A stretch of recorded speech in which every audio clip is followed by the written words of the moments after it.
بمردنی دایک و باوک خێر و چاکەیەکی زۆر زۆر لە دەست دەچێت. ئیمامی عەبدوڵڵای کوڕی مەسعود لە حەدیثێکی صحیح بوخاری مسلم هاتووە دەفەرمێ پرسیارم کرد لە پێغەمبەری خوا صلی الله عليه وسلم، وتم ئەی پێغەمبەری خوا صلی الله عليه وسلم چی کردەوەیەک بەلای خوای گەورە زۆر خۆشەویست و گەورەیە، گەورەترین و خۆشەویستترین کردەوەم پێ بڵێ کە بەلای خواوە زۆر خۆشەویست بێ. فەرمووی نوێژ لە کاتی خۆیان بکەی. وتم ئەی دوای ئەوە پێغەمبەری خوا فەرمووی صلی الله عليه وسلم دوای نوێژکردن چاکەکردن لەگەڵ دایک و باوکتە، کەواتە کاتێک کە تۆ دایک و باوکت دەمرێ ئەو چاکەیەت قەتع دەبێ، چونکە چاکەی دایک و باوک وەکو هیچ چاکەیەتر نییە. کەواتە تۆ کاتێ دایک و باوکت دەمرێ زەرەرێکی گەورە دەکەیت، چونکە هەموو شتێکیان لەگەڵا بکەی عیبادەتە، هەموو چاکەی کە لەگەڵا دەیکەی عیبادەتێکی زۆر گەورەیە، وەکو هاوشێوەی چاکەکردن نییە لەگەڵ برا و خوشک و لەگەڵ مناڵی خۆت و خێزانی خۆت و مێردی خۆتە. بۆیە کاتێک کە دەمرن گەورەترین چاکە لە دەست خۆت دەرئەکەی دوای عیبادەتی خوای گەورە کە نوێژ و عیبادەتە. مەحرومە بی لەو چاکەیە تەنها مەگەر بمێنێ دوعای خێری بۆ بکەی. پێغەمبەری خوا صلی الله عليه وسلم بە سەحابەکەی فەرموو خزمەتی پێی دایکت بکە، چونکە بەهەشت لەژێر پێی دایکایە.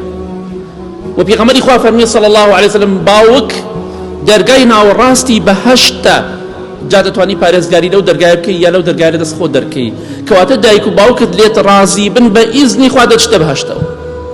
ئەوان دوو دەرگای بەهەشتن بۆ تۆ، هەر کامێکیان مردن دەرگایەکە لەدەست دەچێ. جا ئەگەر چاکەت کردبێ ئینشاءڵڵا بەهەشتت بۆ خۆت مسەوگەر کردووە، ئەگەر خراپەیشت کردبێ دڵنیابە لە دنیا و لە قیامەتە باچەکەی ئەدەی. پێغەمبەری خوا صلی الله عليه وسلم دەفەرمێت دوو تاوان هەیە، خوای گەورە لە دنیادا عقوبەت لێ ئەسێنێ پێش قیامەت، زوڵم، دووەمیش ئازاردانی دایک و باوک.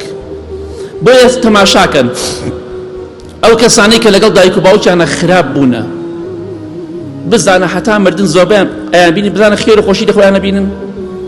والله من چەندەها کەس زانم لەگەڵ دایک و باوکیان خراپ بووە، بەدبەختە بەدبەختە بەدبەختە، والله خێر و خۆشی لە خۆی نابینێ، والله خوای گەورە مناڵەکان و ژنەکەی دەکا بە دوژمن بۆی، چونکە ئەو پێغەمبەری خوا فەرمووی صلی الله عليه وسلم ئەبێ لە دنیادا عقوبە بچێژێ پێش قیامەت ئەوەی کە لەگەڵ دایک و باوکیان خراپی و ئازاری بدا. بۆیە یەکێک لە حەکیمەکان و داناکان دەفەرمێ هیچ پیاوێکم نەبینێ و هیچ ئافرەتێکم نەبینێ و ناجح بێ سەرکەوتوو بێ لە دنیادا ئیلا تەماشام کردووە ئەم ئینسانە لەگەڵ دایک و باوکیان چاک بووە. بۆیە سەرکەوتوو یەکێک لە هۆکارەکانی سەرکەوتنی تۆ لە دنیا و لە قیامەت لەگەڵ دایک و باوکی خۆت ئەبێت چاک بی. بۆیە حاڵی ئەو کەسانە تەماشاکە کە لەگەڵ دایک و باوکیانە چاک بوونە و ئەوانشی کە خراپبوونە حاڵ و ژیانیان چۆن نییە. ئەگەر ئەم ڕۆژ باش من دڵنیا بە پێش مردنیان هەر باجەکەی ئەدەن. کەواتە ئەوەی کە ئەمڕۆ باسمان کرد ئاگادار بین لە دەستدانی ئەو دوو گوڵا، ئەو دوو خەمخۆرە، ئەو دوو قەڵایە زۆر گرنگە، ئاگادار بە تا لە دەست نەداوە.